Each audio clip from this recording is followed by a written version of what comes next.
Yo, what's going on, y'all? It's your boy So, and welcome back to the channel.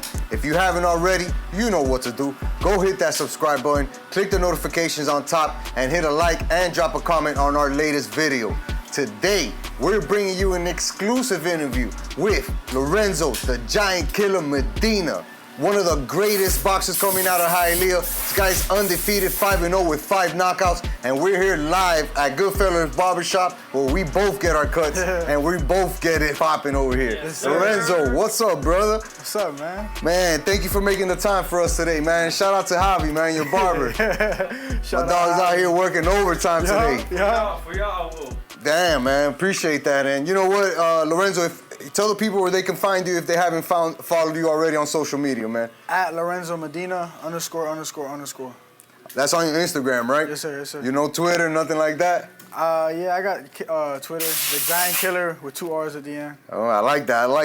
Lorenzo, man, you know what? When I say we, Joel and I have heard a lot about you. We know that you guys you particularly have a lot of fans. You're up and coming in the heavyweight division.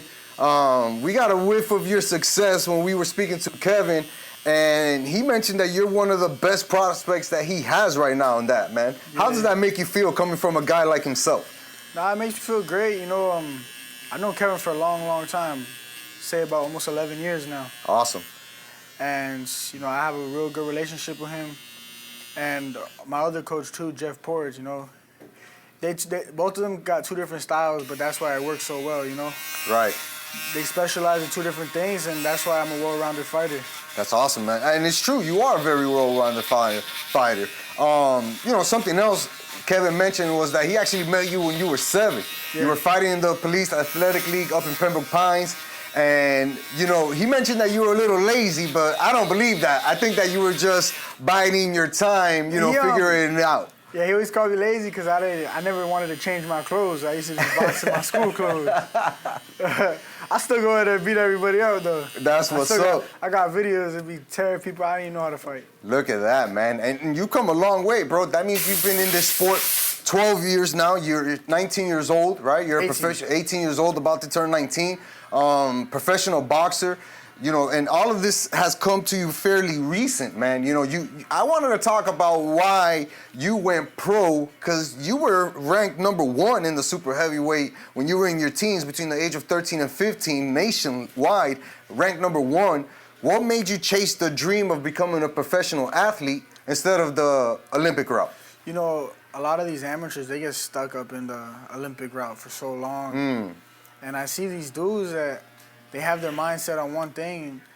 I just don't want to be that dude that gets caught up in the Olympic route for too long. And I could have done it for sure. But, you know, I got what I wanted out of the amateurs, which was national champion, just be well known by everybody. And everybody in the amateurs did know me, you know, and I had a good team behind me. I got a good manager on set. So we decided we were going to go pro, you know. Because everybody said, oh, you're too young this, you're too young that. And it's just, I feel like if you just got the right team behind you that's going to move you the right way, it doesn't matter, you know?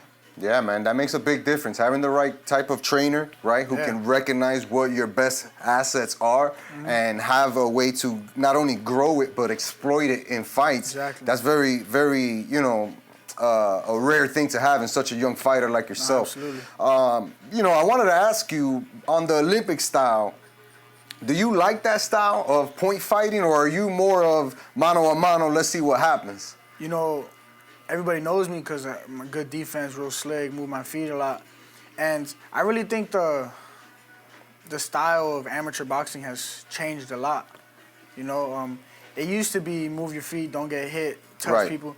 And it's really changed to put your hands up, go forward, and try to just throw a whole bunch of punches. Right, and hope that one of them lands, right?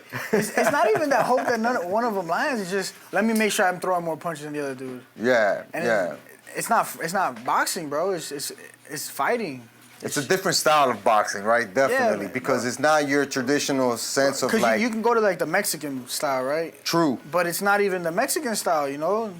Mexicans, in my opinion, created a lot of these defensive moves, and people don't even know it. Like Julio Cesar Chavez, he was one of the slickest fighters I ever seen. You know what I'm saying? Is that one of your inspirations, like to be a slick fighter? Because, you know, we were talking about it a little bit earlier off camera, where you're not the tallest, you know, heavyweight, you know, you're not the biggest heavyweight, but something that you have as a weapon is that speed and that ability to move, use your speed defensively to set up your offense. Yeah, man, bro, I don't see any heavyweights that are slicker than me or faster than me, you know? Like, you have all these dudes, you can just look at Andy Ruiz, he got fast hands, but tank feet, you know what I'm saying? He don't move. Right. He don't move. He'll throw 8 punches in a second and then sit be there. tired. Yeah, tired, and he'll just sit there, you know? So it's like, if you're gonna hit these dudes with a whole bunch of punches, but then you get hit yourself, what was the point of that, you know what I'm saying? I got the combination of both, you know? I'm in and out, always moving super fast with my feet, super fast with my hands too. So I just don't see anybody else with that. You know, you could look at Frank Sanchez. Frank Sanchez don't even throw punches. I mean, you know, you're mentioning your fast feet, and that's definitely a weapon for you, right? Yeah. Because we were talking about Wilder earlier, right? And how he used his speed to set up all his offense. Yeah. Every time I've seen your fights, right, because I went back on YouTube and saw some of them, I always notice that you're always the first to the move. Whether it's first to the defensive shell, the first to the jab, the first to the right, the first to circle left. You're always the first to the move. That's something that a lot of fighters in any division don't have, and you having that, I feel like that can be a big weapon for you. Even in the amateurs, I was always the first. Jab, catch, jab, you know. And a lot of these heavyweights, they're scared. They might look like these big, tough, brolic dudes, but they're scared, you know. Scared of what? Getting hit or scared throwing? Of getting knocked out. Because they don't want to throw something and get countered, you know. And I've noticed that, like, even I could be sparring, you know, top 10 dudes in the world, and they don't even like throwing. They're throwing 3-4 punches in the first minute. I mean, let's talk about that. You've been in sparring sessions with the likes of like Greg Hardy, Luis Ortiz Jr., who's a big-time Cuban fighter. Filip Ulovich, you know, big names in the heavyweight division. How do you feel when you're in the ring with those guys? Even though it's a sparring session, do you take it like all right, this is the type of opponent I would see or will see in the future? Bro, just the fact that I'm getting this type of experience at 18 years old is going to make me 3, 4, 5 steps ahead of everybody else, you know? Because they're stuck in the amateurs. Yeah, and you got kids that just went pro also, you know? True. Heavyweights that went pro around my age too, and it's like, but they're not working with people that I'm working with. Because a lot of these coaches, they get caught up in making sure their fighters feel good and they're confident, and they put them in with these dudes that are not on their level.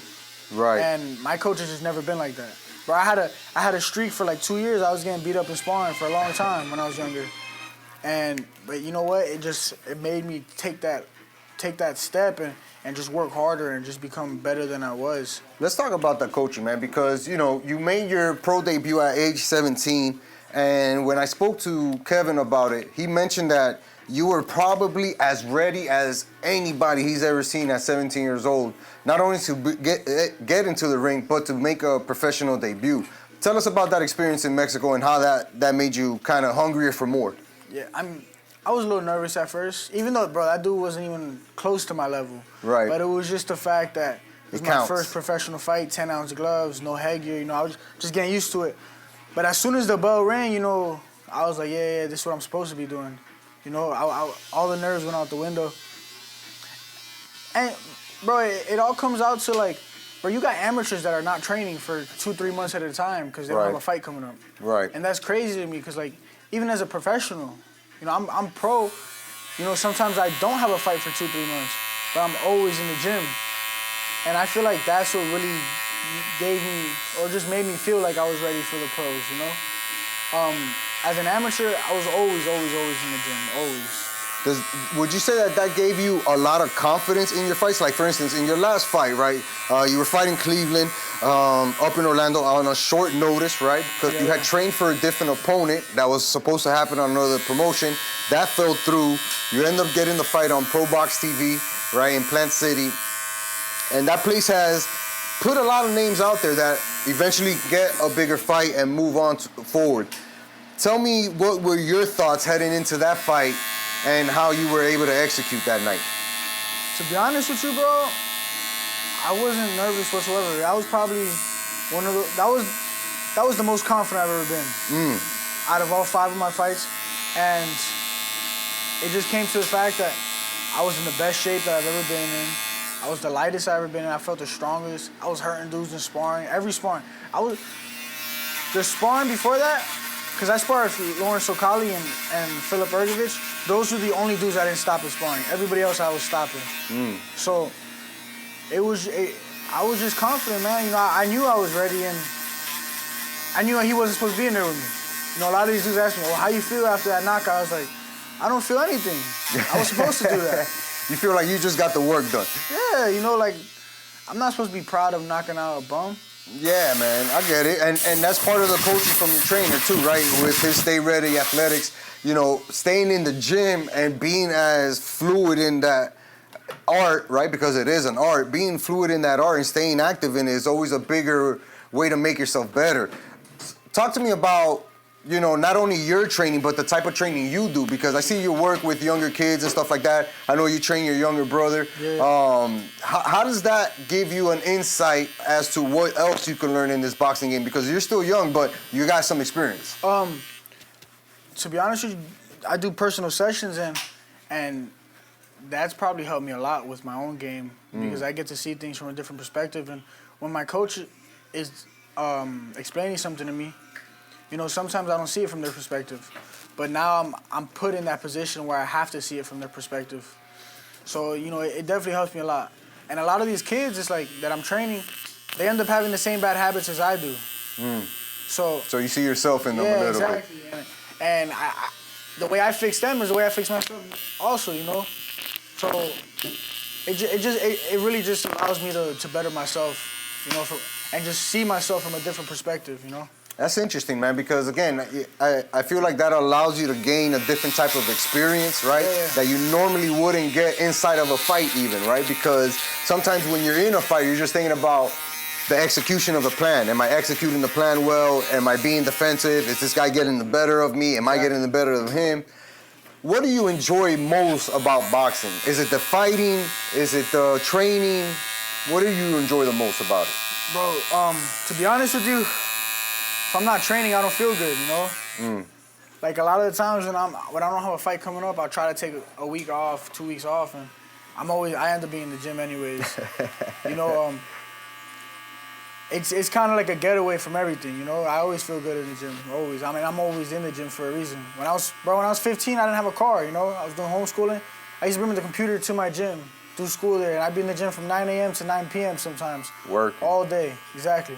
Train 3 times, do my sessions in between for my clients, and do my school at the same time. So, you know, for me, boxing is everything, you know? That's awesome, bro. And it's, you know, it's really refreshing to hear that from such a young professional like yourself, man, because a lot of kids these days, they don't have that vision, they don't have that drive, you know, they don't have that ability to persevere, you know, and I say that specifically because you've had to deal with some experiences in your boxing career, right? Fighting your first couple of professional fights in Mexico, a country probably just went to the first time to fight, right? Booing me and everything. Mírate gringo. Yeah, exactly. And they don't even know I speak Spanish.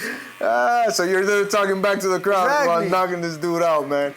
But then even here, as you're trying to get more experience in the ring and get more fights under your belt, you know, you had to deal with the cancellation of a fight that led to that Pro Box TV debut. How did that make you feel, and what did you learn specifically from that? You know, I was super bummed out at first because this fight down here was my first fight in my hometown.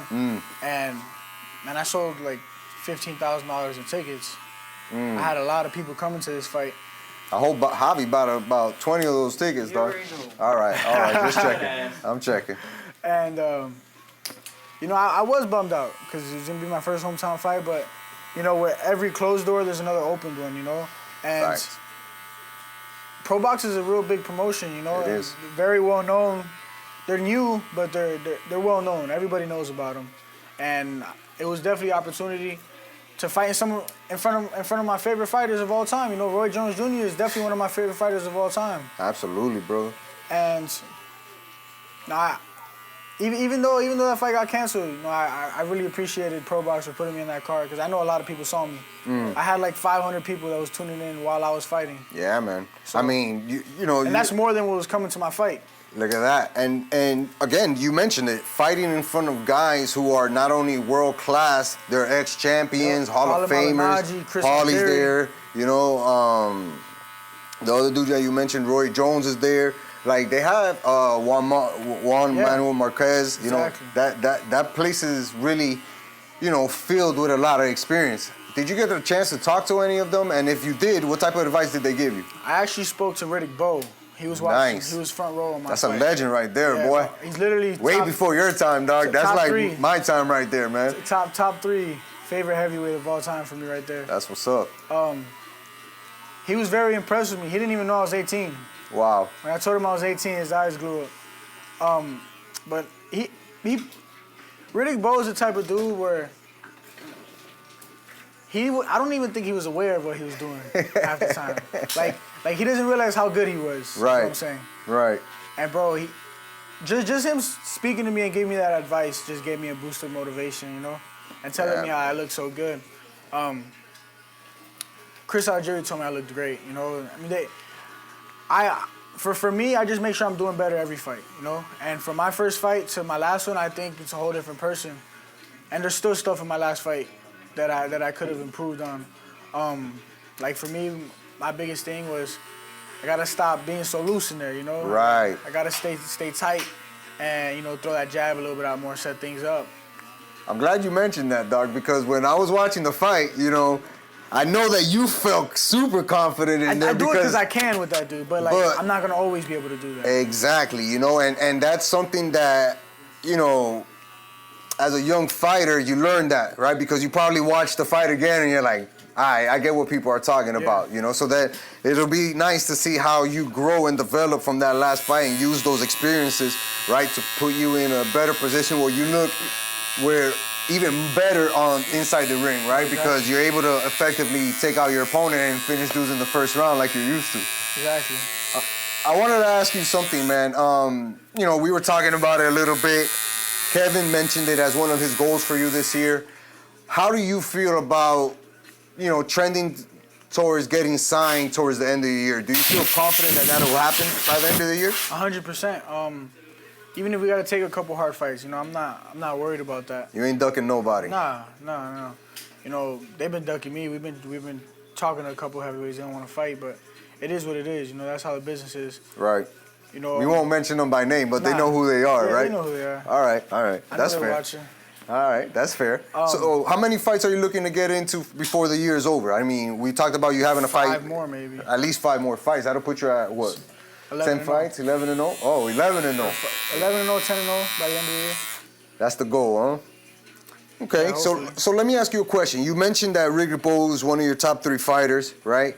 You talked about the likes of Roy Jones Jr.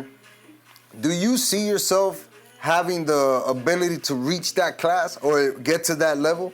You know, if I didn't, I wouldn't even be boxing, to be honest with you. That's what I like to hear. A lot of these dudes, they become a world champion. They're like, oh, okay, I already did what I wanted to do, and that's not what I want to do. I want to become a Hall of Famer. You know, you forget about world champions every day. Look at a dude like Stavern, right? Right. Most people don't even know he was a world champion, but he was. And he was real good, bro. He held the belt for a second. He was real good. Deontay Wilder stole it from him real quick. People forgot about him. And then Deontay took off and was able to dominate and put his name on the map. 10 fights. He defended that title for. And, you know, they won't forget a dude like Deontay Wilder. True. You could talk all this crap about him, but, like, you won't forget a dude like Deontay Wilder or Tyson Fury. And that's what I really want for myself, is to just make sure I imprint my name into boxing forever, not for a couple of years, you know? I don't want to be that hype job for a couple of years, and when I retire, nobody remembers me, you know?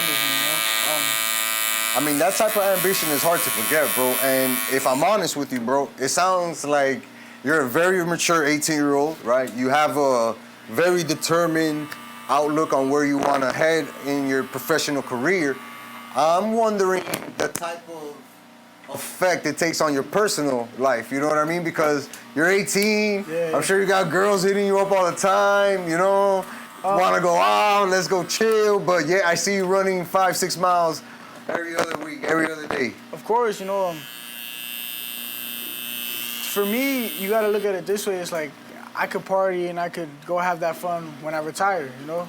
Got you. I'm gonna retire, you know, mid-30s, late 30s. Is like I'm still gonna be at an age where I can still do all those things, you know. Absolutely, absolutely. Plenty of time for that, dog. Again, it speaks to your composure, you know what I'm saying, as a young professional, which is really refreshing to see. And I think a lot of kids that are, you know, gonna be watching this or inside the sports combat world, they need to see somebody that's as young as them, right? Or younger than them, or probably a little bit older than them, and see the focus and the drive that they have in order to reach those type of levels. Because I think that you really have a bright future in front of you, bro. I want to talk about your next fight. Without saying too much, when's it gonna happen? Where's it gonna be? So that we can get some type of, you know, hype behind it. We're looking at late March, you know, hopefully Central Florida. Maybe Pro Box, maybe not. We'll see. But it's gonna be late March. In Florida. Hopefully. Yeah, man. Hopefully, bro. Because Plant City, yeah, bro. Plant City is like right there, dog. We're talking about a little 2-hour drive, 3-hour drive, you know? Plant City, bro. Yeah, man. It's Tampa. It's Tampa, pretty much, right? 20 minutes away from Tampa. But Pro Box TV is a great opportunity to showcase your talents. You know, like I said earlier, there's a lot of people who have made their names on that. I think that you can be one of those guys. Would you prefer to fight on Pro Box TV, or would you like to stay active more and keep it more to local promotions? No, I would love to fight on Pro Box, you know, but you know, if I get an opportunity to fight in Miami on a local event, then I'm gonna take that before Pro Box, because I do need it's not that I need it, but I really want a fight down here in my hometown. You wanna put on for your people. Yeah, exactly. That's one of my goals. One of the biggest goals for me in 2023. And it's gonna happen soon. Soon, man. Hopefully we can help. This interview helps, you know, make that dream a little bit quicker, bro. Last thing before we end up, bro. I know that Riddick Bowe is in your top 3. Who's your favorite boxer of all time, not named Mike Tyson? Nah, definitely not Mike Tyson. Most people, dog, I mean, you're a real heavyweight, but most people be like, oh, I love Mike Tyson. It's like, all right, you don't watch boxing, dog, you know? James Toney. That's a great name, James bro. Toney, for sure, 100%. I really like James Toney. Bro, Georgie Benson. Georgie Benson was the GOAT. You know, he's the originator of the shoulder roll. Before James it became Toney, popular. before Floyd Mayweather. Right. We're talking about the 50s, the 60s, you know. Georgie Benson was so ahead of his time. I love watching him. James Toney, bro. That's a great, you know, comparison for you, dog, because y'all both aren't the biggest, right, in that division. And both of you guys' biggest punches come from movement. You know what I mean? Yeah. Like from putting yourself in a position you know to knock dudes out. I have what James Toney never had. What's that, big dog? Footwork, you know, like James Toney's super flat-footed, and like think about, you know, I watch a lot of David Toole, and you know, you could look at Mike Tyson as well. Right. David Toole is more consistent with it though. You know, right. Mike Tyson had his thing with his mental. He couldn't keep it going. But I watch a lot of David Toole and Mike Tyson too, because they had the fast feet and they knew how to transfer that weight and land those big shots from far away, you know, even though they were so short. Right. So like, I incorporate that footwork with the defense and the countering from James Toney, and then you got, because you know they were real good pressure fighters. True. They knew how to finish guys, especially once they got them to their corners or got them up against the ropes. But then you got other dudes that fight on the outside, even though they're shorter. You know, like me, I'm okay with fighting on the outside, moving on the outside, even if the dude's 6'5", 6'6", 6'7". You don't mind it? At all. You know, I prefer it a lot of the times. I prefer it. Bless you. Thanks. You know, that's very interesting because, like I said, you're not the tallest guy, but what we were talking about is the most important thing in the heavyweight division is arm length. You know, and you got some pretty lanky arms, dog, probably longer than mine. I don't. Longer than me, bro. I got 70-inch reach. Man, I wish I had a 70-inch reach, dog. That's barely my height. I'm 6'2". Yeah, man, but probably the combination is what makes it better, right? Yeah. Because a lot of dudes that, like for instance, let's point out the Deontay Wilder versus Fury fight, right? There was a lot of times where Deontay Wilder was trying to use his reach advantage by extending himself too much. But and leaving himself and putting himself in danger, right? That's not something that you probably end up doing because of your range. You know, my biggest thing isn't my fast feet. I mean, my fast hand. It is my fast feet. You know, like that's what helps me with everything. I'm okay. Like I said, I'm okay with moving on the outside because I let them cut off the distance from me. All these heavyweights, they don't use their range. Nah, they don't. They're always bro. coming forward. Always coming forward. Yeah. So it's like if I'm gonna sit on the ropes and just let you cut off the distance for me, why wouldn't I? Right. Because right. it's gonna be the same result every time. You know, I'm gonna be on the inside tearing you up where you can't hit me. So it don't matter. I don't. You don't have a preference. You're good wherever it's at as long as it's inside the ring. Whatever he wants to do, I'm good with. You know, because I can do whatever he wants. I love that attitude, Brandon. We got to get you back into the ring ASAP, Nah, dog. I know that march is right there around the corner, bro. But, you know, we need to make it a hometown card, you know. That way we can get a bunch of people from Hialeah out there and start making noise with the pots and pans and shit. You know what I'm saying? I stayed in Atlanta a long time. Look at that, dog. You'll get the whole Southwest out there, dog. Jesus, man, this guy's killing it, man. Hey, Lorenzo, you know, we could sit here for hours and talk, you know, boxing, man, but I really want to thank you for giving us this opportunity, bro, because I think you are a future star in the making, man. I wish you nothing but success and health, bro. Let the people know where they can find you one more time, man, on Instagram. Lorenzo Medina ____. Check my dog out because you don't want to miss his career. This guy's on an upward trajectory. He's fighting the big names. He's getting in there in the ring, sparring with them. And you know what? It's always better to catch these stars on the way up, man. For your boy So-So, I got to give a big shout out to Jay Jonathan, head owner here at Goodfellas Barbershop in PSN, Palm Springs North. If you haven't and you need a place to get your haircut, you don't have a good barbershop, you come check out Javi. Come check out the boys out here. They'll get you right. Again, Goodfellas Barbershop. Shout out to all the people out there. Shout out to Joel for always doing the hard work behind the camera. That's my dog. If you haven't already, go to the YouTube channel. Hit the subscribe button. Click the little bell on the top. That's how you get the notifications of when we're dropping exclusive content just like this. Hit the subscribe, hit the like button, and drop a comment. And until next time, y'all, peace.